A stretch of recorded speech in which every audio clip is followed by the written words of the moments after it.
Welcome to Business Innovators Radio, featuring industry influencers and trendsetters sharing proven strategies to help you build a better life right now.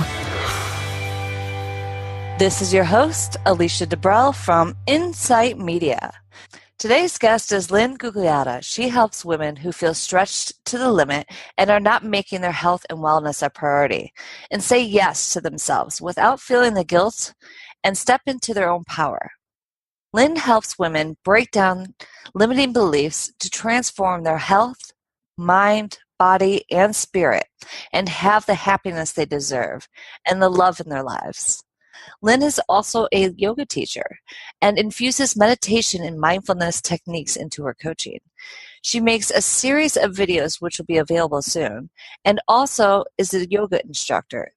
It includes that in her coaching for clients who have an interest in establishing or deepening their yoga practice. So without further ado, I want to welcome Lynne to the show. Hi, Lynne. Welcome to the show. Hi, Alicia. Thank you so much for having me. This is going to be fun. So I'm the type of person who likes to get right into it. So can you tell me a little bit about yourself and your business experience? Sure. I'm just going to tell kind of my adult life story to sum it up.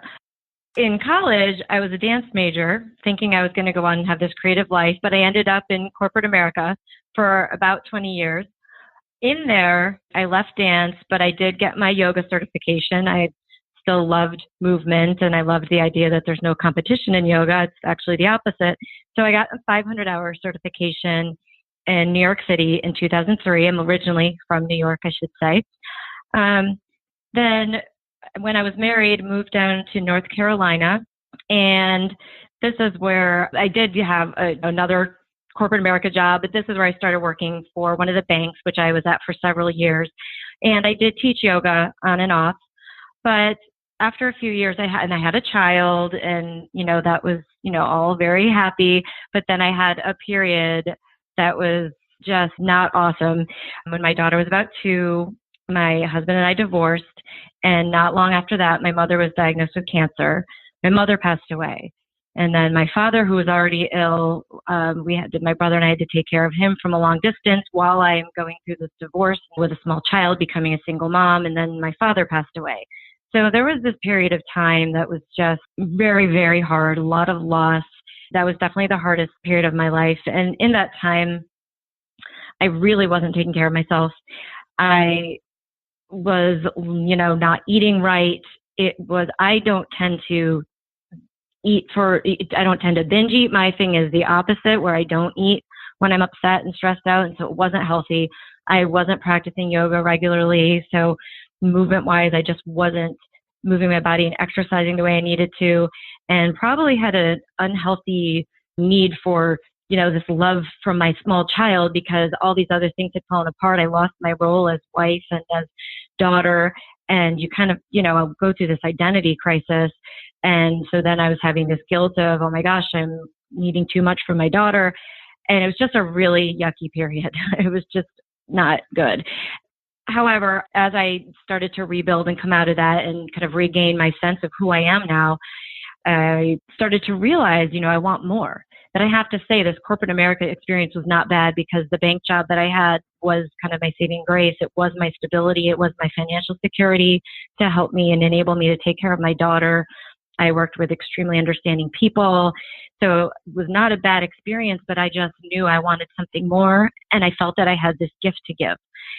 It was kind of like this rebirth, it feels like. And in that, as I started to really discover, I really feel like you bring what you kind of put out into the universe, and kind of fell into a health coaching program that I found out about. From the day I found out about it to the day I signed up, it was maybe a week. So I completed the program. It was about a year. And here I was a holistic health coach. I'm so excited, but I was still working full time. So it took some time to navigate and to kind of build the courage. But last summer, I finally said, all right, I'm taking that step. And I left my corporate career to coach full time and then get back to teaching yoga. I had taken a break from that. So really was a big transformation and kind of rebirth of moving into the life that I really wanted to be living. You've experienced a lot of loss in a very short period of time, and the fact that you've been able to recover and recovers in a positive way is pretty amazing. Thank you. It wasn't easy. So you're teaching from experience, which is good.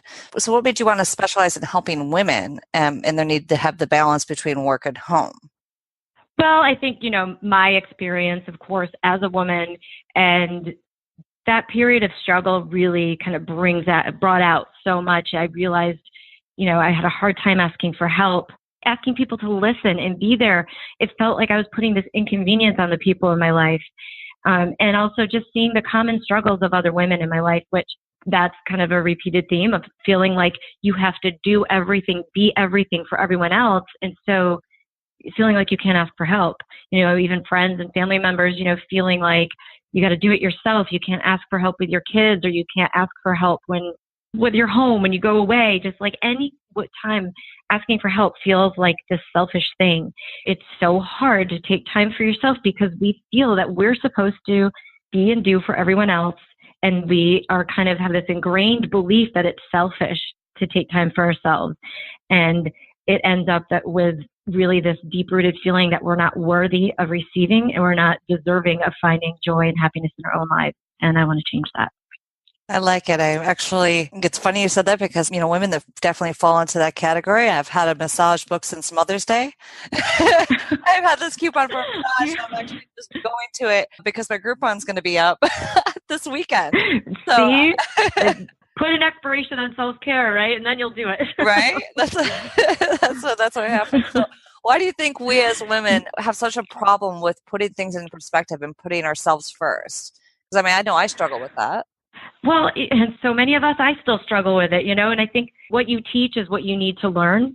And I think as women, my experience, and like I said, the experience of a lot of women that are close to me, the women that I work with, we are groomed in this very subtle way to be caregivers and fixers.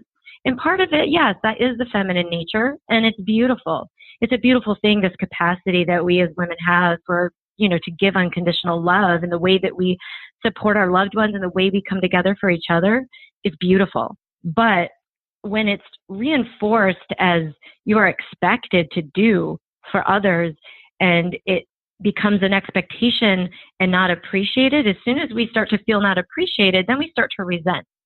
And this plays out just in the home, with your partner, your kids, or people, they're watching TV while you're running around vacuuming, doing everything else. Well, if you don't speak up, they don't know it's not okay. It just starts reinforcing those roles, but then we feel resentful, then we feel defeated, and then we start to feel like we're just not enough because we just are constantly giving out. So basically not speaking up. I think that because we think, but this is what I'm supposed to do. We don't think that outwardly, but that's the inherent belief that I'm supposed to take care. I'm supposed to handle it. Exactly. Okay. And so if I say something, then I'm a bad mom. I'm a bad partner. I'm supposed to be doing this stuff. This is my role as a wife, mother, homeowner, coworker, thinking that at work, you're supposed to take on the weight of the world. It plays out in all aspects of our lives. Definitely. So how important is mindset when it comes to how we as women deal with the day-to-day? That is a great question because to me, mindset is everything. Because mindset is also our belief systems. So that's something you can change every day. Belief systems are based on our personal experience and then our interpretation based on our experience. That's not necessarily true. It's just what you have chosen to believe. And it's a hard thing to swallow if you're unhappy to believe that you have control over that and you're really the one making yourself unhappy, not everyone around you. But mindset is everything. I recently heard this meditation. I taught a yoga class today and I talked about this. So you have certain things that trigger you that are going to just push your buttons, whether it's while you're driving, the things that make you feel those road rage feelings, whether it's with your family members or maybe it's at work when you just see your boss coming and he's about to ask you for the TPS report or whatever it is. I hope you get that reference. Yeah. But there's certain things that push your buttons. What if when you start feeling that come up, you stop and imagine your newborn child and just watching them sleep, even if you're going back, if your child's 10, like mine, going back and remembering what that felt like, or imagining yourself at the beach. And that feeling of just bliss and the ocean waves just crashing. And look how easy it would be to reframe that agitation into, peace and calm. And so if we can do that while we're driving, imagine how much control you have over the other aspects of your life. And instead of, I have to be responsible, I have to do that, I can't say yes to me. What if instead you reframed that and turned it around on the people in your life and said, you really have a dilemma. What can you do about it? Instead of thinking we have to fix it. Or what if you ask your husband to vacuum? Or recently for me, I had this discussion with my coach about my daughter and how the morning routine is just all messed up because she has no sense of urgency about getting to school. And I'm making lunch and I'm making breakfast. I can ask my 10-year-old child to help with lunches. I can say, I need your help. And that reframes everything. And suddenly mornings aren't stressful and I'm not a yelling, screaming mom. I've made a partner out of my child instead of being a victim of circumstance. Definitely. So, you kind of went into it a little bit in the beginning, but what do you find that are some maybe common things or perceptions that women put in their way of their happiness? I know, of course, what always the fix it problem and, everything's my responsibility, but is there anything else that you could add to that? I think more specifically, it's putting the needs of others before our own needs. That is the number one reason or cause or whatever the right word is for women not taking action to do the things they want to do, the things they love to do, the hobbies and things that we think, that's selfish. I can't take time away from my kids. I can't spend money on myself because of what other people in our lives need. Guilty. And yes, absolutely. Feeling of guilt for doing for ourselves. And because we think other people's needs are more important. And it's not true, because when you do the things that light you up and you take that time for yourself, 5 minutes or a half an hour in a day, I guarantee if you're creative with your time, you can find that and imagine how much more patient you're going to be with your family, how much more fun you will be to be around, and how much healthier you will be when you can manage your stress by finding some joy every day. I think I want to hire you. Yeah, well, this is my mission. This is what I feel like is just so missing with women. So I'm glad to hear you say that. It's true. You're right on point. So you talk about belief systems and how women are affected by them.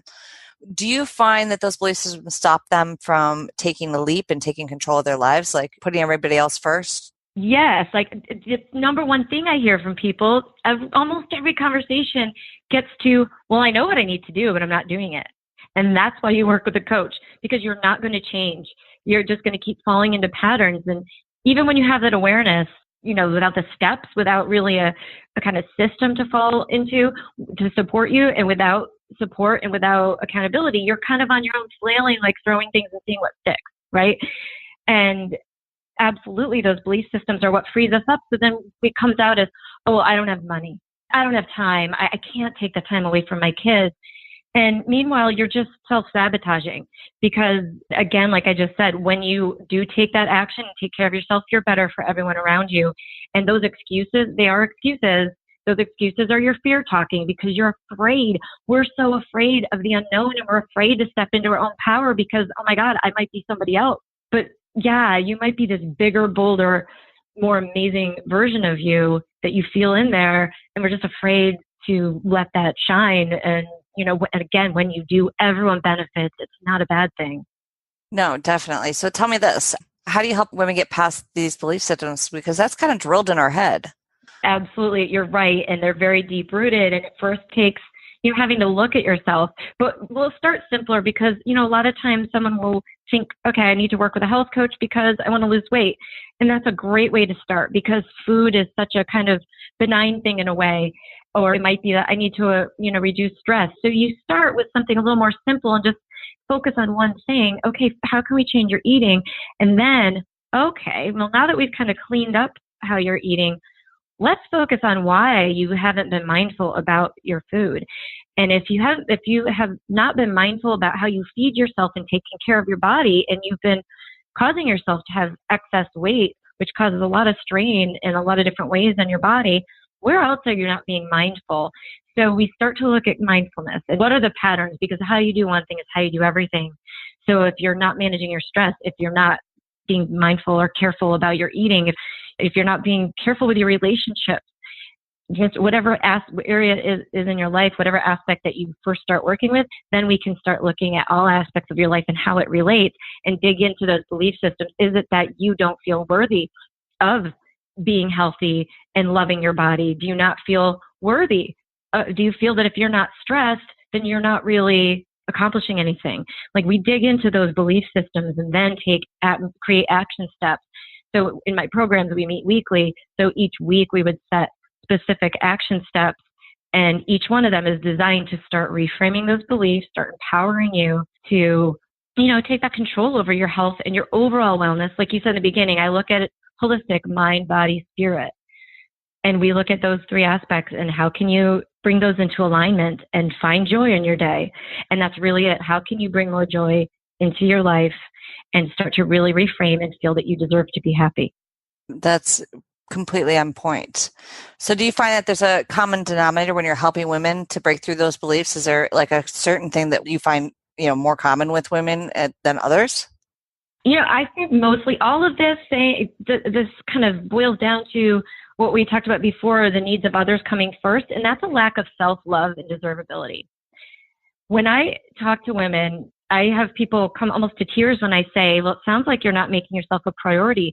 And I have women get really uncomfortable with the thought of putting themselves first. They feel so uncomfortable and selfish, and it just feels wrong to put themselves first. And to me, that's a lack of self-love, because the people that you love in your life, you want to see your kids thrive. You want to see your loved ones and your best friend doing things they love, and you're happy for them. Why don't you want that for yourself? And there's an exercise where you look in the mirror and say, I love you. Some people, it takes some weeks or months to even be able to look at themselves and say that. You'll laugh, they get uncomfortable because we're so uncomfortable giving ourselves love. So I think that's really the common denominator, is feeling worthy and loving ourselves. So how long do you work with the women that you work with? Great question. Ideally, I have a 90-day program that gives the time to both establish new kind of mindsets and new habits and then put them into practice. So there are some research that I think is changing, but the last research I'm aware of was it takes 21 days to change a habit, which changing your behaviors and belief systems, it's a habit. It's a habitual way of thinking. So you need about, 21 days to just start retraining the brain, but you've got to put it into practice consistently. And that's what these action steps do that I talked about. And it's work. You have to be mindful and make it that it's not something you think about, so that it gets to the point that this is just how I live my life. And it takes a while, and 90 days is a good amount of time to really establish those new habits. Although I do have a 28-day, I call it a jump start. So it's a shorter term if you're not quite sure, because like I've talked about, women are resistant to really investing time and money in themselves. And I think 90 days sounds like a long time, but believe me, I've worked with my coaches in 90-day increments, and it feels like nothing when you're having these big breakthroughs. But I do offer 28 days, and I also will offer individual sessions that can be purchased in a package and aren't, we don't have to meet every single week. It's not the same. You won't be getting the same benefit of the consistent work and building from one session to the next. But everybody's different, so I offer some different ways to work together. That makes sense, because everybody's going to have a different threshold, and every person and situation is going to be different. So that's good that you kind of customize it to what their needs are. So can you clear up maybe some misconceptions that women have about, making the changes that are needed to live a more fulfilled life? Because there's definitely some out there. Yeah, absolutely. And I think it goes back to those fears. They're excuses. I know that sounds harsh, but they are lack of time and resources. Lack of time, lack of money. I don't have anybody to watch my kids. You can find time. Like I said, you can take away from your Netflix or your Facebook time. And I'm not being facetious. Really, this is how we check out.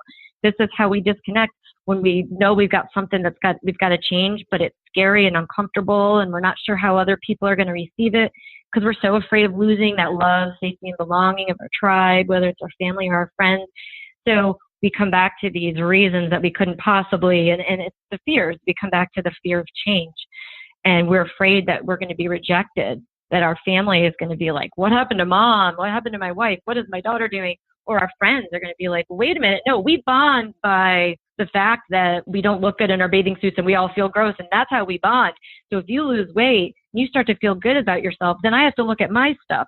And we're afraid that that's going to happen or going to be rejected. But that transformation, that's yours and that's personal. It's not about anyone else. And maybe you'll inspire the people in your life to make the changes they want to make if you start making the changes in yours. Definitely. I've had some inspirations and some women in my life that have inspired me to make changes. So if you had one piece of advice for a woman that's, feeling stuck or not able to move forward, or they're just like, stuck into the same old routine, what would it be? My message is, first and foremost, I say this to a lot of people in my own life, you are 100% empowered to change your beliefs and have the life that you imagine for yourself. You have all control. Like we talked about, mindset is everything. You have all control to change the mindset, change what you believe is possible, break those limits, and bring that joy into your life. And you deserve to have that health and happiness. You deserve it. Okay. Because I know you do yoga, but you also do the health coaching and you kind of put them in together. So if somebody wanted to get a hold of you for your services, how would they do that? I mean, it's a different contact than it would be for yoga versus coaching, or how does somebody get a hold of you? No, it would be the same. I do private yoga. That's still under my coaching business. Privately working with yoga clients also brings mindset into play and self-love and all of that. So I consider it all under one umbrella. So, and what I didn't say earlier when you asked about how I work with my clients, I should have mentioned that initially, we need to get to know each other and make sure we're a fit. So I offer a 60-minute consult that's no charge. That's our initial way of just figuring out, where are you at? What are the things you want to change so that I know how to customize my program for you. Whether you do 90-day or 28-day or whatever you sign on for, you still want to be able to customize that session towards that particular client's goals. So that in order to sign up for that, you can go to my website, truthwellnesscoaching.com. and just scroll down to the bottom and click to sign up. Or you can go to Facebook, and my page is Truth Wellness Coaching, and you can just click the sign up button. And from there, you'll just see the 60-minute session, and there'll be a couple of questions for you to answer to just give me an idea of what you want to cover and what you're looking to change. And it also gives you, some time to really think through what is it that I really am looking to talk to her about. You can also email me at Lynne, Lynne, at truthwellnesscoaching.com if you just have some preliminary questions and you just want to reach out. Okay, that's great. And I love the fact that you do a session that's free so somebody can kind of get to know you get to know them. And you're right, not everybody is a good fit. But when it is, it seems like you have a ton of tools that can really help women just take credit for themselves and appreciate themselves and appreciate their life. And I love what you do. It totally resonated with me. I heard myself in that a couple times. Well, I'm glad that it resonates. I'm not glad that you're experiencing some of these struggles, but we all do at different levels. But I really appreciate the appreciation, but also the chance to just talk about, what I do. And I'm so passionate about it. And I really appreciate the opportunity to get this word out to more women that they're enough. And we have the power. Definitely. This was a great interview.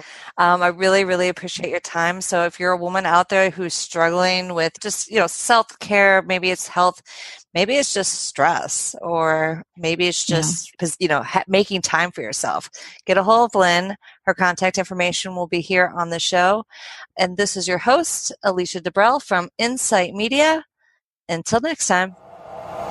Thanks for listening to Business Innovators Radio. To hear all episodes featuring leading industry influencers and trendsetters, visit us online at businessinnovatorsradio.com today.